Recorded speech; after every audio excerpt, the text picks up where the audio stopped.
জয়গুরু। আজ আমরা শুনব একই অঙ্গে এত রূপ। লিখছেন ডক্টর সুকুমার বন্দ্যোপাধ্যায়। জয়গুরু।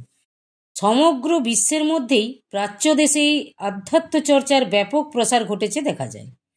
তার মধ্যে ভারত হলো শীর্ষস্থানীয় দেশ, যেখানে পরমেশ্বর ধর্মপ্রাণ মহামানবদের যুগে যুগে প্রেরণ করেছেন নব নব রূপে। এই সন্দেহাতীত সত্যের প্রতিষ্ঠা ঘটেছে শ্রীমদ্ ভাগবত গীতায় ভগবানের শ্রীমুখের বাণীতে। তিনি বলেছেন, যদা যদা হি ধর্মস্য গ্লানির্ভবতি ভারত অভ্যুত্থানম ধর্মস্য তদাত্মানং সৃজাম্যহম পরিত্রাণায় সাধুনাং বিনাশায় চ দুষ্কৃতাম ধর্ম সংস্থাপনার্থায় সম্ভবামি যুগে যুগে। অর্থাৎ যখন বর্ণশ্রমাদি ধর্মের অধঃপতন ও অধর্মের অভ্যুত্থান হয়, তখন আমি স্বীয় মায়া বলে দেহবান হই। সাধুদিগের রক্ষার জন্য এবং দুষ্টদের বিনাশের জন্য এবং ধর্ম সংস্থাপনের জন্য আমি যুগে যুগে নবাদি রূপে অবতীর্ণ হই। ভগবান মানুষের কাছে নবরূপ ধারণ করে এলেও সাধারণ মানুষ প্রথমে তাকে চিনতে পারে না। যারা প্রকৃত ভগবত ভক্ত তারাই তার দিব্যরূপ উপলব্ধি করতে পারেন। সেই নিত্য চৈতন্য অদ্বিতীয় পুরুষ তার লীলা সহচরদের সহায়তায় জনসমাজে আত্মপ্রকাশ করেন। বহু ক্ষেত্রেই দেখা যায় যে সাধন সিদ্ধ মহামানবেরা ধরাধামে বিচরণ করলেও তারা তাদের আত্মমুখী চিন্তার রাজ্যেই মগ্ন থাকেন। এদের মধ্যে আবার কিছু কিছু ব্যতিক্রমও থাকেন। সেই সব মহাপুরুষেরা বিশ্বস্রষ্টার ইচ্ছা ও প্রেরণায় জগতের হিতার্থে লোক সমাজে নিজেকে প্রকাশ করেন। আমাদের পরমারাধ্য ঠাকুর মহারাজ জগৎগুরুর নির্দেশে বহুজন হিতায় ও সদ্গুরু নিগমানন্দ রূপে আত্মপ্রকাশ করলেন। তার মধ্যে গুরু সত্তার বিকাশ ঘটল।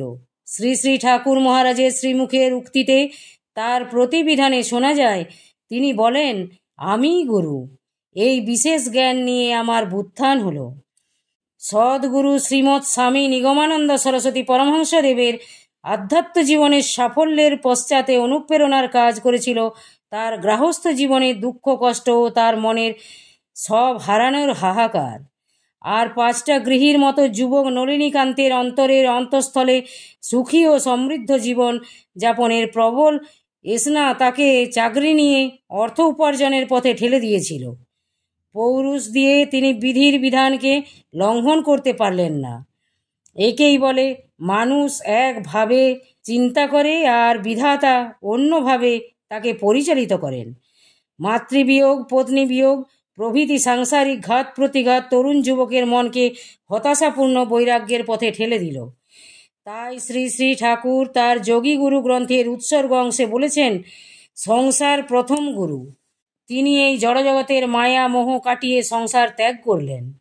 তন্ত্র জ্ঞান যোগ ও প্রেম ভক্তির চতুর্মার্গ ধাপ পেরিয়ে বহু দুঃসাধ্য আধ্যাত্ম সাধনা সর্বোচ্চ স্তরে আরোহণ করে হলেন সদ্গুরু। পত্নীহারা সংসার ত্যাগী নলিনীকান্ত হলেন সদ্গুরু নিগমানন্দ সরস্বতী পরমহংসদেব। এ হলো আমাদের পরম আরাধ্য গুরুদেবের দিব্য জীবনের রূপ।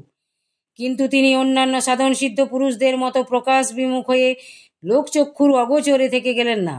তার জীবনে আরম্ভ হলো শ্রীমদ্ ভাগবত গীতোক্ত নিষ্কাম কর্মের সাধনা। তিনি প্রথমে ঢাকায় এবং পরে কুমিল্লা দুর্গাপুরে শান্তি আশ্রম নাম দিয়ে আশ্রম প্রতিষ্ঠা করলেন। অবশেষে অসমীয়া শিষ্য সরুরামের উদ্যোগে এবং স্বামী স্বরূপানন্দ প্রমুখ কয়েকটি সত্যনিষ্ঠ ও গুরুগত প্রাণ এবং কিছু ত্যাগী যুবকের আত্মত্যাগে আসামের শিবসাগর জেলায় ব্রহ্মপুত্র নদের তীরে কোকিলামুখে করলেন স্থায়ী আশ্রম প্রতিষ্ঠা। সেখানে শ্রী শ্রী জগৎগুরুর আসন প্রতিষ্ঠার সূচনাকাল থেকে হাজার হাজার সংসার ত্যাগী ও আত্মজ্ঞানান্বেষী মানুষের আধ্যাত্মিক চেতনা বিকাশের আদর্শ কেন্দ্রস্থল হয়ে উঠল কোকিলামুখের ওই শান্তি আশ্রম বা আসামবঙ্গীয় সারস্বত মঠ। এভাবে সদ্গুরু নিগমানন্দ কর্মযোগের পথে সেখানে সংসার ক্লিষ্ট দিশেহারা মানুষকে সঠিক পথে পরিচালিত করতে লাগলেন। কোকিলামুখের মঠকে কেন্দ্র করে গৃহস্থ মানুষকে সৎ শিক্ষা দিয়ে আদর্শ গৃহী রূপে তৈরি করার মহৎ সংকল্প নিয়ে তিনি অগ্রসর হতে লাগলেন। নিষ্কাম কর্ম সাধনার পথে অনুগামী ভক্ত শিষ্য ও সন্ন্যাসী ব্রহ্মচারীদের ধর্মকে কর্মের সাথে সংমিশ্রিত করে এগিয়ে যেতে উৎসাহ দিতে লাগলেন। কিন্তু এইখানেই সদ্গুরুর সাধনা থেমে থাকল না। তার মধ্যে নিহিত ছিল যে জ্ঞান সমৃদ্ধ সত্তা, তারই প্রেরণায় তিনি সহজ সরল ভাষায় কয়েকখানি কালজয়ী ধর্মগ্রন্থ রচনা করলেন। এই গ্রন্থগুলি যেমন একদিকে আমাদের পরমারাধ্য জ্ঞানীগুরুর জ্ঞান গরিমাকে প্রকাশ করে, তেমনি অন্যদিকে মুমুক্ষু ব্যক্তিদের সঠিকভাবে সনাতন হিন্দু ধর্মের দুর্গম পথে পরিচালিত করতে সাহায্য করে।